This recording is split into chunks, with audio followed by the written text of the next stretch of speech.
बिस्मिल्लाहिर्रहमानिर्रहीम, अस्सलाम वालेकुम नाज़रीन। उम्मीद है आप सब लोग खैर खैरियत से होंगे।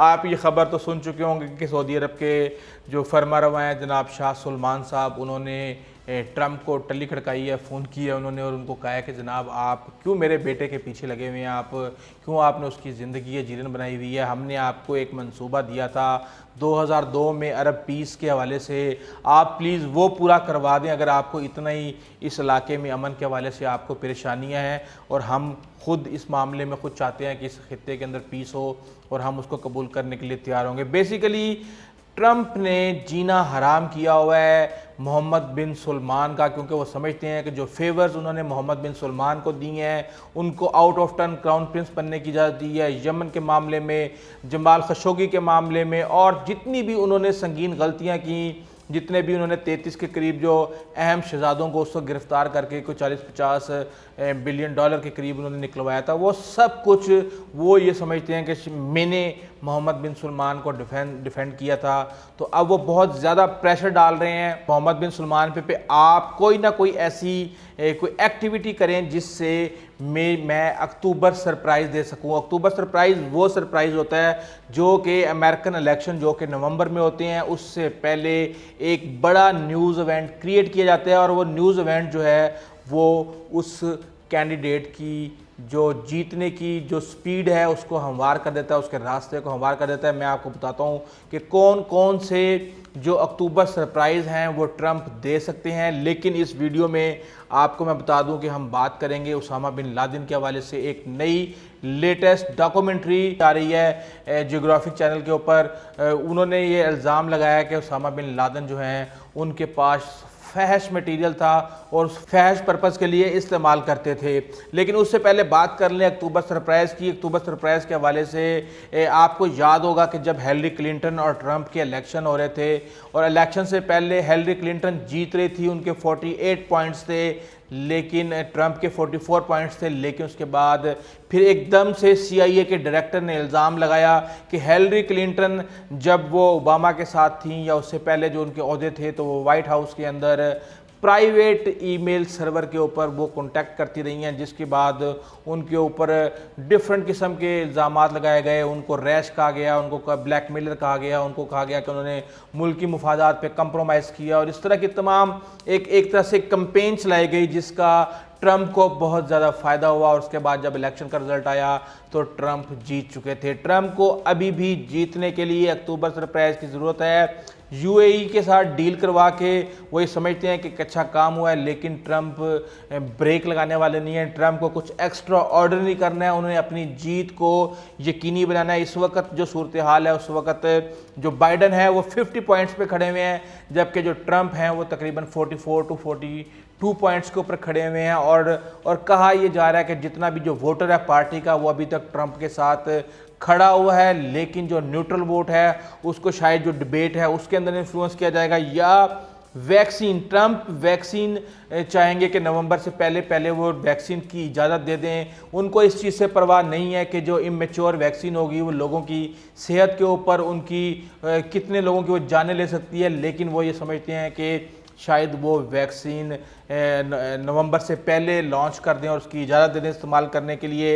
इसके अलावा कहा यह जा रहा है कि वो शायद ईरान के ऊपर एयर स्ट्राइक भी कर दें, क्योंकि आपको पता है कि IAEA की तरफ से बड़ा इल्ज़ाम लगाया जा रहा है कि ईरान ने जो उनको लिमिट दी गई थी यूरेनियम की इनरिचमेंट की न्यूक्लियर आर्सेनल के हवाले से, उसकी इनरिचमेंट उन्होंने 10 गुना ज़्यादा की है जितने की उसको इजाज़त थी। इसके अलावा ये भी हो सकता है कि ट्रंप नेटो को छोड़ दें, नेटो से निकल जाएं, क्योंकि आपको याद होगा कि जो साबिक एडवाइज़र हैं ट्रंप के जॉन बोल्टन, उन्होंने ये इल्ज़ाम एक तो लगाया था कि चाइना से जीतने के लिए इलेक्शन के अंदर मदद मांगी थी ट्रंप ने चाइनीज़ सदर शी जिनपिंग के साथ। उन्होंने ये भी साथ में कहा था कि ट्रंप अक्सर ये कहते थे कि अमेरिका को जो है नेटो से निकल जाना चाहिए। तो हो सकता है कि वो नेटो से निकलने का भी ऐलान कर सकते हैं, जबकि वो साउथ कोरिया से अपनी आर्मी निकाल सकते हैं, फ़ौजें जो उन्होंने वहाँ पे तैनात की हुई हैं। वो जर्मनी से 26,000 फ़ौजी अपने वापस बुला सकते हैं। वो अफ़गानिस्तान से 8,000 फ़ौजी अपने वापस बुला सकते हैं। वो साउथ चाइना सी पर चीन के ऊपर हमला भी कर सकते हैं। इस वक्त कहा यह जा रहा है कि ट्रंप जितनी टाइम एक ट्वीट करने में लगाते हैं उतना ही टाइम वो कोई भी बड़ा फैसला करने में लगाते हैं, और वो फौरी तौर पे कहते हैं मुझे रिजल्ट चाहिए, जिस तरीके से भी देने हैं आप मुझे रिजल्ट दें। यही वजह है कि मोहम्मद बिन सलमान की भी उन्होंने जान खाई हुई है, क्योंकि अगर ये समझते हैं कि अगर सऊदी अरब ने इसराइल को तस्लीम कर लिया तो उसके बाद पीछे कोई रुकावट नहीं रहेगी, उसके बाद इसराइल मिडल ईस्ट को लीड करेगा और ये सारे अरब ममालिक बच्चे बच्चों की तरह उसकी बात मानेंगे, और सारी जो ईरान के साथ जो खौफ की जो फ़ज़ा इन्होंने क्रिएट की हुई है उसको कायम रख के ईरान को भी तबाह करेंगे और इनके रिसोर्सेज के ऊपर भी कब्ज़ा करेंगे। जबकि एक और चीज़ भी सामने आई है कि शायद ट्रंप चाइना को इस हवाले से फोर्स करने की कोशिश करें कि या तो मैं साउथ चाइना सी के ऊपर हमला करने जा रहा हूं, या फिर तुम मेरे साथ एक ट्रेड डील करो कि तुम अगले 20 साल के अंदर 7,500 एयरक्राफ्ट जो हैं वो ख़रीदोगे अमेरिका से, जो जिनकी लागत तकरीबन 1.2 ट्रिलियन डॉलर बनती है, और उसके अलावा हर साल जो है आप अमेरिका से 200 बिलियन डॉलर की जो है वो एनुअली इंपोर्ट्स करेंगे।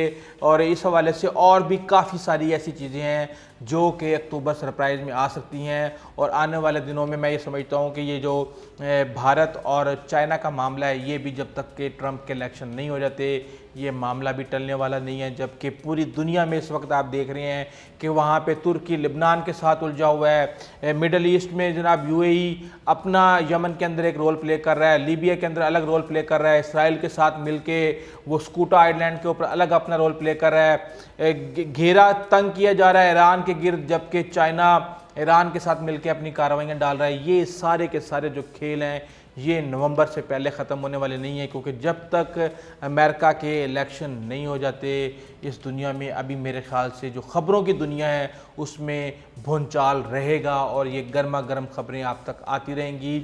और अब बात करते हैं बिन लादेन की। एक इंतहाई हैरत अंगेज़ बात सामने आई है कि उसामा बिन लादेन की आखिरी रहायशगाह जो कि मुबैना तौर पर एबटाबाद में थी से नेवी सील, जो कि अमेरिकन नेवी सील ने वहाँ पे जो अटैक किया था, को एक बड़ी तादाद में बालिग फिल्मों का मजमुआ मिला।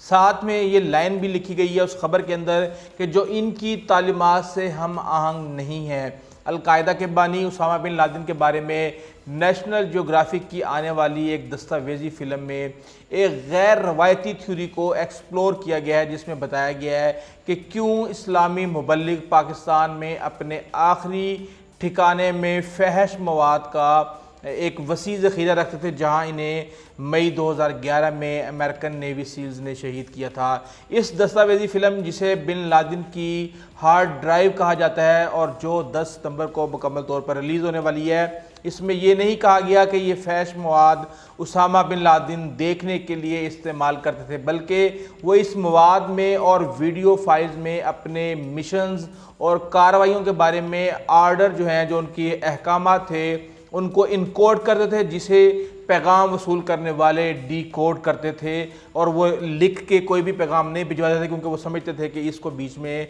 वो अल्टर हो सकता है, वो चेंज हो सकता है। इसलिए हर जो पैगाम वसूल करने वाला है उसको पता था कि उसने उस मैसेज में से क्या इनकोड करना है, क्या डिकोड करना है। दस्तावेजी फ़िल्म के मुताबिक उसामा बिन लादेन ईमेल्स पर भरोसा नहीं करते थे और वो अपने साथियों को पैगाम देने के लिए मैसेज कोरियर करते थे, और वो ये पैगाम लिखे हुए भी नहीं होते थे, बल्कि इस तरह के कंटेंट में एम्बेडेड किए जाते थे जो कि इनकी नज़र में गुनाह थे। ताहम इस दस्तावेजी फ़िल्म में ये एतराफ़ किया गया है कि बिन लादेन की ज़िंदगी के कुछ पहलू ने इस नज़रिए पर शक किया है कि उसामा बिन लादेन ने कम से कम 22 दीगर अफराद के साथ अपना आखिरी ठिकाना शेयर किया। इनमें से कोई भी फहश मटीरियल जमा कर सकता है जिसे अमेरिकी हुकाम ने अवाम के सामने जारी करने से इनकार कर दिया था, लेकिन इसने इसे काफ़ी हद तक वसी कहा था। ऐसा कोई तफसीलात अभी तक दस्तयाब नहीं है जो इस अडल्ट कंटेंट की एक किस्म का इशारा दे सके जो इन्होंने मतलूबा तौर पर जमा किया था। जो दस्तावेजी फिल्म बनाने वालों के ज़रिए CIA के जो माहिर हैं रेड मिलाय ने तजवीज़ पेश की। उन्होंने बेसिकली एक तरह से मजाक उड़ाने की कोशिश की कि भी वो भी तो एक इंसान थे, उनकी भी तो एक ख्वाहिशात थी और इस तरह की बातें। जैसा कि आपको पता है कि जब तक उसामा बिन लादेन CIA के लिए अफ़गानिस्तान में काम करते रहे, रशिया के ख़िलाफ़ करते रहे काम, और अमेरिकन CIA के बिहाफ पे तालिबान को कंट्रोल करते रहे, फंडिंग लेके यहाँ से वहाँ और वहाँ से यहाँ देते रहे, उस वक्त तक तो वो बिल्कुल ठीक थे। लेकिन अब इसके हवाले से बेतहाशा थ्योरीज हैं कि 9/11 किसने करवाया, क्यों करवाया, कैसे करवाया, इसके ऊपर फिर किसी दिन बात करेंगे। लेकिन मैं ये समझता हूँ कि अब इतने अरसे के बाद इस तरह की डॉक्यूमेंट्रियाँ और किसी एक मरे हुए शख्स जो कि एक ख़ास तबके के लिए एक अहमियत का हामिल हो, उसकी किरदार कशी किसी भी सूरत मेरे ख़्याल से मुनासिब चीज़ नहीं है। जो गया वो चला गया। या तो उनके पास जो भी चीज़ें मिली थी उनको रिलीज़ करना चाहिए था, लोगों पे छोड़ना चाहिए था कि जिसने जो फैसला करना है वो करे। हमें बताया गया कि जो उनकी जो लाश है उसको एक ताबूत में बंद करके समंदर की गहराइयों में फेंक दिया गया ताकि पूरी दुनिया के लिए इबरत बन सकें। और अब इस तरह की फ़िल्मों तक रसाइयाँ दी जा रही हैं अमेरिकन सील्स को, जिनको कि इंतहाई खुफिया रखा गया था, जिनके नाम नहीं बताए गए थे और पता नहीं कैसी कैसी उस वक़्त थ्योरियाँ दी गई थी। ये तो अल्लाह ताला ये जानता है कि क्या है, लेकिन बहरहाल ये राज भी एक दिन राज नहीं रहेगा और इससे पर्दा उठ जाएगा। ये सारी तफसीलात हैं। अगर आपको हमारी वीडियो अच्छी लगी है तो प्लीज़ आप हमारे चैनल को सब्सक्राइब कीजिएगा, बेल आइकन को प्रेस कीजिएगा। अपने दोस्तों, ज़कारा और हमसायों का खास ख्याल रखिएगा। आइंदा तक इजाज़त दीजिए। अल्लाह हाफ़िज़।